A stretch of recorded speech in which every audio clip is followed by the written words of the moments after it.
আসসালামু আলাইকুম। কেমন আছেন সবাই? আশা করছি সবাই ভালো আছেন। আমার আজকের রেসিপি চিকেন কাটলেট।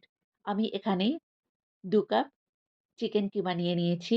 এরপর ২ টো আলু গ্রেট করে নিয়ে নিয়েছি।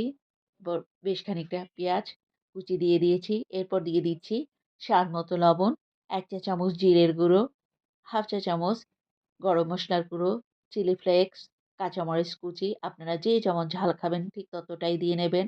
ধনিয়া পাতা কুচি, ১ চামচ আদা বাটা, ১ চা চামচ রসুন বাটা।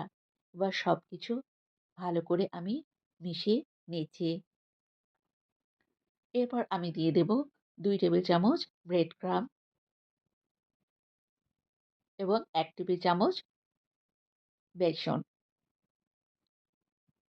সবকিছু খুব ভালো করে মিশিয়ে নিয়ে এবার হাতে একটু তেল মাখিয়ে আমি আমার মতো করে কাটলেট বানিয়ে নিচ্ছি। আপনারা যে যেমন করে পছন্দ অনুযায়ী বানিয়ে নেবেন।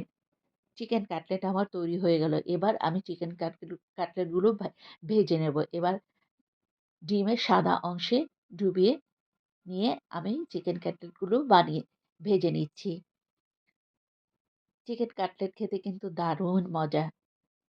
তৈরি হয়ে গেল আমার সুস্বাদু চিকেন কাটলেট। আপনারা সকলে ভালো থাকবেন, সুস্থ থাকবেন। আল্লাহ হাফেজ।